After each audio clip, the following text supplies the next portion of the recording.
और कहानी थी। चुड़ैल पार्ट 1। ऊंची ऊंची पहाड़ी और घने जंगल से घिरा हुआ भैरवगढ़ गाँव। काली पहाड़ी की ठीक पीछे था। काली पहाड़ी यानी मौत का घर। भैरवगढ़ गांव तक पहुंचने का रास्ता बेहद दुर्गम था। लगभग 24 घंटे घने तूफान और तेज हवाओं की वजह से वहाँ की वीरानी माहौल की कहानियाँ लोगों के दिलों को दहला देती थी। ऐसे बहुत कम लोग थे जो भैरवगढ़ गांव तक जाने की हिम्मत करते थे। लोगों का कहना था कि इस गांव के आसपास बुरी आत्माओं का साया मंडराता है।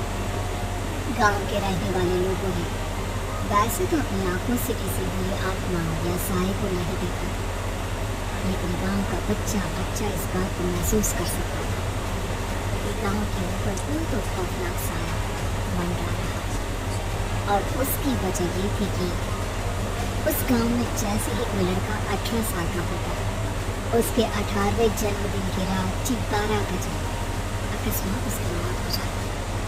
हर बार ये मौतें बड़ी ही रहस्यमयी ढंग से होती। और इस बार सरपंच सुमेर के बेटे को 18 साल होने में अब बस 15 दिन बाकी थे।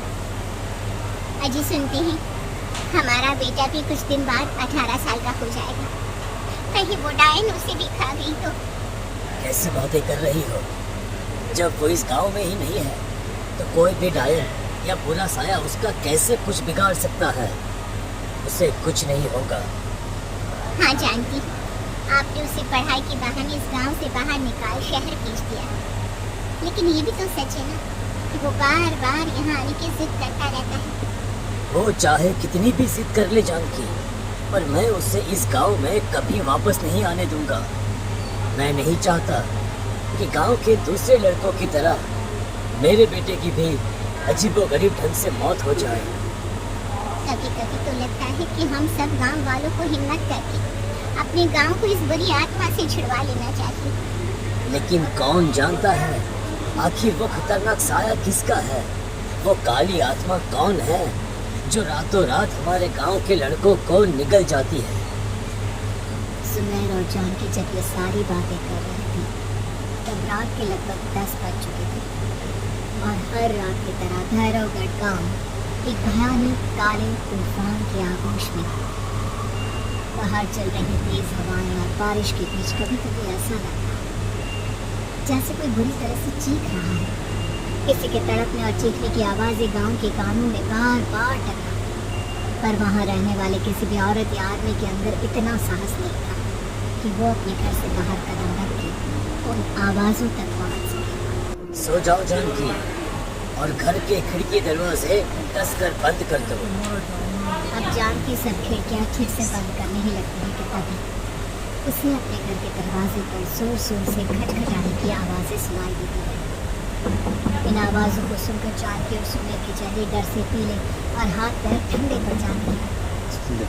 जानकी, जानकी, इतनी रात कौन होगा? पता नहीं, ऐसा लग रहा है कोई बुरी तरह से दरवाजा खटखटा रहा है। अरे हाँ, पर किसी की आवाज भी तो नहीं आ रही।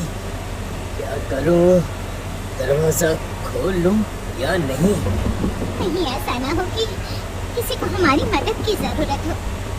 लड़खड़ाते कदमों से सुमेर दरवाजे के करीब जाता है और अपने कान को दरवाजे पर रख धीरे से आवाज देते हुए पूछता है, कौन कौन है? कौन है वहाँ? तभी एक बेहद डराने वाली आवाज उसके कानों से टकराती है। दरवाजा खोलो, दरवाजा खोलो, वरना आज की रात इस गांव में कोई जिंदा नहीं बचेगा। मैं जानती हूँ तुम्हारा बेटा 18 साल का होने वाला है। अगर उसकी जान की जरा भी परवाह है तो दरवाजा खोल दो। इस आवाज को सुनते ही सुमेर घबरा कर पीछे हट जाता है और जानकी को पूरी बात बताता है। नहीं, वो डायन हमारे घर तक तो नहीं पहुंच गई। अब हम क्या करेंगे? मुझे दरवाजा खोलना ही होगा जानकी। मेरे पास अब कोई रास्ता नहीं है। इतना कहकर सुमेर डर से अपनी दो आंखें कसकर बंद करता है और कांपते हाथों के साथ झटके से दरवाजा खोल देता है। तभी किसी के जोर से हंसने की आवाज सुमेर और जानकी को सुनाई देती है। इस आवाज को सुनकर वो दरवाजे की तरफ देखती है और सामने अपने बेटे राहुल को खड़ा देख दंग रह जाता है। राहुल के हाथ में उसका मोबाइल होता है जिसमें से वो आवाज बज रही थी। ये क्या मजाक है? तो यहाँ तुझे मना किया था ना गांव में आने को, समझ में नहीं आता क्या? 18 साल का होने वाला है तू। माँ, आप लोग भी पता नहीं किन अंधविश्वास भरी बातों पर भरोसा करते हैं। क्या क्या मैं अपने घर नहीं आ सकता? आप लोगों से नहीं मिल सकता? देख बेटा, हमने तुझे किसी वजह से ही इस गांव से दूर रखा था और यहाँ आकर तूने अच्छा नहीं किया। चल चल, मैं तुझे अभी के अभी वापस शहर छोड़कर आता हूँ। ओहो पापा, आप बेकार की बातों से परेशान हो रहे हैं। बाहर इतना तेज अंदर तूफान चल रहा है, कहीं जाने की जरूरत नहीं है। मैं बस आप लोगों से मिलने आया हूँ, कुछ दिन रहकर चला जाऊंगा। दिमाग खराब हो गया है इस लड़के का, नहीं जानता कि इस गांव में ये सुरक्षित नहीं है। किसने कहा था तुझे यहाँ आने को? ये आवाजें सुन, बाहर से जो आवाजें आ रही है तुझे सुनाई नहीं देती क्या? अरे माँ, जब जोर से तूफान चलता है, तेज हवाएं चलती हैं, तो इसी तरह की आवाजें आती हैं। ये बहुत नॉर्मल है माँ। नॉर्मल होगी तेरे लिए बेटा। 4 दिन शहर में पढ़कर आया है तो अपने माँ बाप की बात नहीं मान सकता। माँ, मुझे अभी बहुत जोरों से भूख लगी है, पहले कुछ खिला दो, और रात भी बहुत हो गई है। हम इस बारे में कल बात करते हैं, ठीक है?